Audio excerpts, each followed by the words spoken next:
শুরুতেই তোমাকে একটা কথা বলি, এই পৃথিবীর সকলের কাছে তুমি ভালো হওয়ার চেষ্টা করো না। তুমি চাইলেও এই পৃথিবীর সকলের কাছে তুমি ভালো হতে পারবে না। আজ পর্যন্ত কখনো কেউ তা পারেনি, আর কখনো পারবেও না। যদি সৎ হতে হয়, যদি ভালো হতে হয়, তাহলে নিজের কাছে হও, নিজের পিতামাতার কাছে হও। কিছু কিছু জিনিস, কিছু কিছু আদর্শ মেনে চলা উচিত। তার মধ্যে একটি আদর্শ হলো, বন্ধুদের সাথে কখনো বিশ্বাসঘাতকতা করবে না। শুধু তাই নয়, বিশ্বাসঘাতকের সাথেও কখনো বন্ধুত্ব করবে না। নিজের মধ্যে একটা জিনিস থাকা খুবই প্রয়োজন, খুবই জরুরি, আর তা হলো সৎ সাহস। যদি ভুলকে ভুল এবং ঠিককে ঠিক বলার সাহস তোমার মধ্যে না থাকে, তাহলে তোমার মধ্যে সৎ সাহস এবং ক্ষমতা কোনোটাই নেই। তোমার সাথে তোমার রবের সম্পর্ক সবথেকে বেশি গভীর হওয়া উচিত। এই পৃথিবীতে এমন একটা সম্পর্ক থাকা অত্যন্ত জরুরি, যার সাথে আমাদের মনের দুঃখ, কষ্ট, অভিযোগ সব কিছু নির্দ্বিধায় বলতে পারবো। আর সে সম্পর্কই অবশ্যই তোমার রবের সাথে তোমার গড়ে ওঠার প্রয়োজন। তোমার রবের সাথে এমন একটা সম্পর্ক গড়ে ওঠা অত্যন্ত জরুরি। মনে রেখো, এই পৃথিবীতে সবথেকে বেশি দ্রুত কাজ করে মানুষের প্রার্থনা। হ্যাঁ, মানুষের প্রার্থনা মুখে আসার আগেই সৃষ্টিকর্তার কাছে পৌঁছে যায়।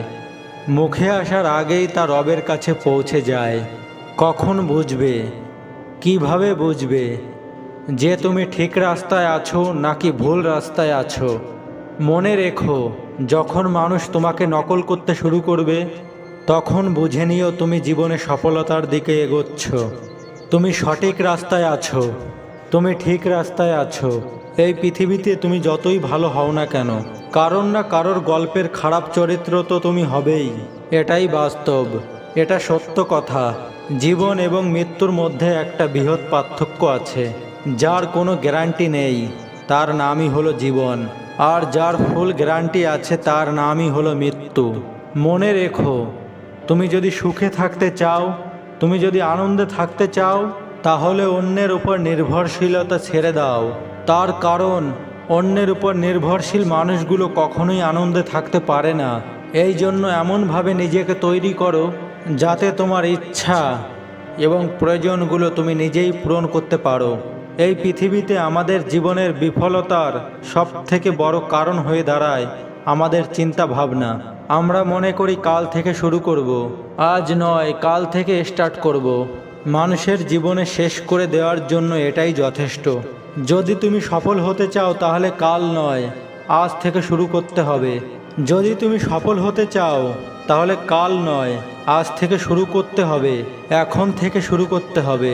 আজ থেকে শুরু করব, এখন থেকে শুরু করব, এটা একজন সফল ব্যক্তির লক্ষণ। আর তুমি যদি সফলতা পেতে চাও, এই লক্ষণ তোমার মধ্যে ফুটিয়ে তুলতে হবে, এ লক্ষণ তোমার মধ্যে জাগিয়ে রাখতে হবে। একটা বইয়ের কভার পেজ দেখে যেমন বইয়ের ভেতরে কি আছে তা জাজ করা উচিত নয়, ঠিক তেমনই মানুষের চেহারা দেখে সেই মানুষটাকে জাজ করা উচিত নয়। তার কারণ, মনে রেখো, চেহারার তুলনায় বড় মুখোশ এই পৃথিবীতে আর কিছু নেই। মনে রেখো, নিজেকে সুখে রাখার দায়িত্বটা নিজেকেই নিতে হবে। হ্যাঁ, সবার থেকে পরামর্শ নিও, কিন্তু সেটাই করো যেটা তোমার মন তোমাকে নির্দেশ দেয়। সেটাই করো যেটা তোমার মন তোমাকে পরামর্শ দেয়। এই পৃথিবীতে সফল ব্যক্তিরা কখনো ভাগ্যের উপর নির্ভর করেনি। তাই তুমি যদি সফল হতে চাও, তাহলে ভাগ্যের উপর নয়, পরিশ্রমের উপর নির্ভর করতে শুরু করো। সেদিন দূরে নয় যেদিন তুমি সফলতার স্বাদ গ্রহণ করবে। শোনো প্রিয় বন্ধু আমার, যদি তুমি সত্যিটাকে সত্যি এবং মিথ্যাটাকে মিথ্যা বলার সাহস রাখো, তাহলে তোমার বন্ধুর সংখ্যা একটু কম এবং শত্রুর সংখ্যা একটু বেশি হবে। এটাই স্বাভাবিক, এটাই বাস্তব, এটাই সত্য। মনে রেখো, কাউকে না চিনে বিশ্বাস করা এবং পরিশ্রম ছাড়া কোনো কিছুর আশা করা, উভয় ক্ষেত্রেই বিশ্বাস ভাঙার সম্ভাবনা প্রবল। তোমাকে আগেও বলেছি, এখনও বলছি, সকলের মন জয় করতে যেও না। অপরকে ইমপ্রেস করার কোনো প্রয়োজন নেই, বরং নিজেকেই নিজে ইমপ্রুভমেন্ট করতে থাকো। মানুষ নিজে থেকে ইমপ্রেস হয়ে যাবে। না, সময়টা এখনো ফুরিয়ে যায়নি। এখনো সময় আছে, আর এই সময়টা তোমার। তুমি চাইলে সময়টাকে সোনার মতো মূল্যবান বানাতে পারো, আবার তুমি চাইলে সম্পূর্ণ সময়টা ঘুমিয়ে কাটিয়ে দিতে পারো। এটা তোমার উপর নির্ভর করছে তুমি তোমার সময়টাকে কোথায় ইনভেস্ট করবে। অবশ্যই সময় তোমার মূল্য দেবে যদি তুমি তার সঠিক ব্যবহার করো। কিছু কিছু অভ্যাস নিজের মধ্যে তৈরি করতে হবে, যেমন কোনো খারাপ কাজ করার চিন্তা হলে সেটা পরের জন্য পিছিয়ে দিতে হবে। আজ নয়, কাল হবে, পরশু হবে, পরে হবে, এমনভাবে সেটাকে এড়িয়ে যেতে হবে। আবার কোনো ভালো কিছু করার চিন্তা হলে সেটা তখনই সেই মুহূর্তেই করে ফেলতে হবে। মনে রেখো, তুমি তোমার জীবনকে কেমনভাবে চালিত করবে সেটা তোমার উপরই নির্ভর করছে।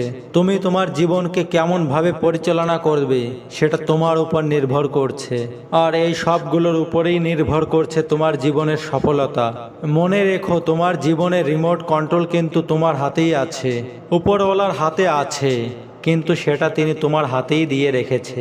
অনেক সময় পরাজয় স্বীকার করতে মন চাইবে, কিন্তু পরক্ষণে নিজেকেই নিজে মনে করিয়ে দিতে হবে অনেকগুলো মানুষকে এখনো ভুল প্রমাণ করতে বাকি আছে, অনেকগুলো মানুষকে এখনো জবাব দিতে বাকি আছে, অনেকগুলো মানুষের চিন্তা ভাবনা পরিবর্তন করতে বাকি আছে। এই পৃথিবীতে অনেক কিছু দেখানোর বাকি আছে। হ্যাঁ, নিজেকে নিজেই মোটিভেট করতে হবে। এ সমাজটা একটু অন্যরকম, এ সমাজের মানুষগুলো একটু অন্যরকম। সময়টা এমন হয়ে গিয়েছে, সমাজটা এমন হয়ে গিয়েছে যে একজন মানুষের সরলতা অন্যরা বোকামি বলে মনে করে। তুমি কিন্তু আলাদা, তোমার চিন্তা ভাবনা কিন্তু আলাদা। সেই সকল মানুষ যারা নেগেটিভ চিন্তা রাখে তাদের থেকে নিজেকে আলাদা রাখার চেষ্টা করতে হবে। এছাড়াও আরও দু একটা জিনিসের উপর তোমার ধ্যান রাখতে হবে, যেমন অহংকার। অহংকার খুব বাজে একটা জিনিস। মানুষের পতনের সবথেকে বড় কারণ হয়ে দাঁড়ায় এই অহংকার। মনে রেখো, নিজের বয়স এবং টাকার উপরে কখনো অহংকার দেখিও না, কারণ যা কিছু গোনা যায় সেটা একদিন শেষ হয়ে যাবে। নিজের জীবনের উপরে কখনো রাগ দেখিও না, তার কারণ তোমার মতো জীবন পাওয়াটা হয়তো বা অন্য কারোর স্বপ্ন। জীবনটাকে এতটাও সস্তা করে তুলবে না যাতে কেউ এসে তোমার জীবনটা নিয়ে খেলার সাহস পায়। শেষে একটা কথাই বলবো, জীবনটাকে দুইভাবে উপভোগ করা যায়, জীবনটাকে দুইভাবে উপলব্ধি করা যায়। এক, যেটা তোমার সেটাকে অর্জন করো, যেটা তোমার সেটাকে অর্জন করো। দুই, যেটা তোমার কাছে আছে সেটাকে পছন্দ করতে শুরু করো।